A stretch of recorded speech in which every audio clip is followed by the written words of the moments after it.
Le Fonds africain de développement a approuvé un don de 19,98 millions de dollars au Mozambique pour contribuer à la mise en œuvre du projet d'appui institutionnel à l'environnement des affaires et à la gouvernance. Le fonds apportera une contribution précieuse aux efforts du gouvernement mozambicain. 10 millions d'euros de la Banque européenne d'investissement seront alloués au service de l'agriculture et des femmes au Sénégal. Ce fonds va permettre un accompagnement accru aux producteurs de céréales et aux horticulteurs afin de leur apporter des solutions pour la transformation de leur culture. En Guinée équatoriale, l'inflation a atteint 3,9% à fin juillet 2023. Cette hausse est due à une envolée du niveau général des prix de certains produits et services. Il s'agit principalement des produits alimentaires et des boissons non alcoolisées.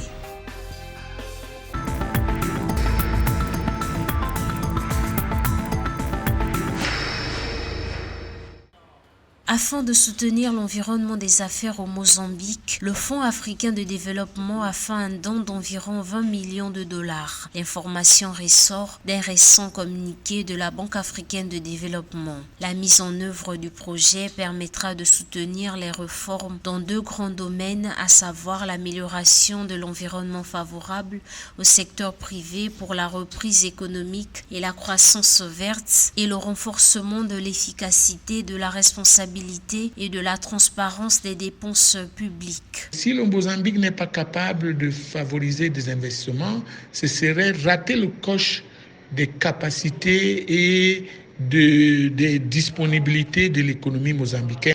D'où la nécessité du Fonds africain de développement d'aider le pays vers cette voie pour augmenter la compétitivité du pays, surtout pour ce qui concerne l'environnement des affaires et l'attraction aux investisseurs.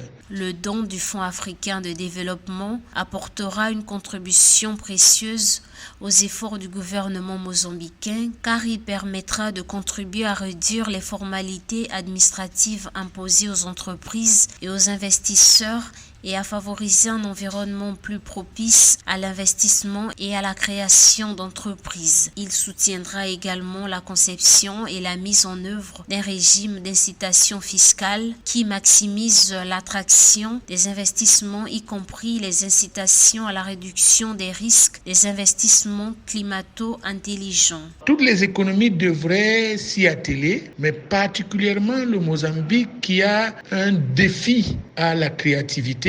Et les longues procédures administratives sont des freins à la création des entreprises, mais aussi à la dynamique du secteur privé. Donc, l'assistance de la Banque africaine de développement, par l'intermédiaire du Fonds africain de développement, va certainement aider le pays à être encore plus accessible et à créer plus de PME dans le nouveau contexte africain, qui va être un contexte de compétitivité intra-africaine, et le Mozambique ne doit pas perdre le coche de cette nouvelle réalité. Les initiatives de financement telles que celle du Fonds africain de développement sont essentielles pour aider le Mozambique à améliorer son environnement des affaires. Notons que le portefeuille actif du groupe de la Banque africaine de développement en faveur du Mozambique s'élevait à 1,19 milliard de dollars à la fin du mois de juillet 2023.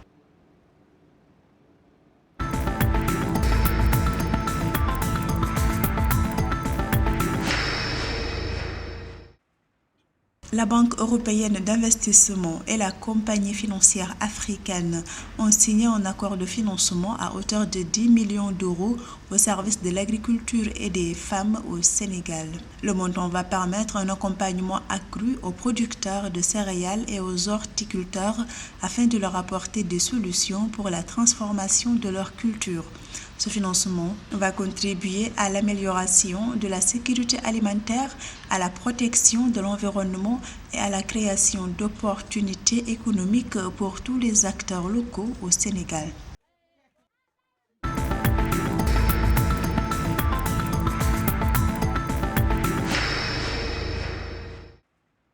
Selon les données publiées par l'Institut national de la statistique de la Guinée équatoriale, l'inflation a atteint 3,9% à fin juillet 2023. Malgré une amélioration de 0,1% en glissement mensuel, ce chiffre s'est plutôt aggravé de 3,5 points par rapport à la même période en 2022. L'information est contenue dans l'étude mensuelle sur l'inflation du pays rendue publique le 25 août 2023 par l'Institut national de la statistique de la Guinée équatoriale. Cette hausse est due à une envolée du niveau général des prix à certains produits et services. Il s'agit principalement des produits alimentaires et des boissons non alcoolisées.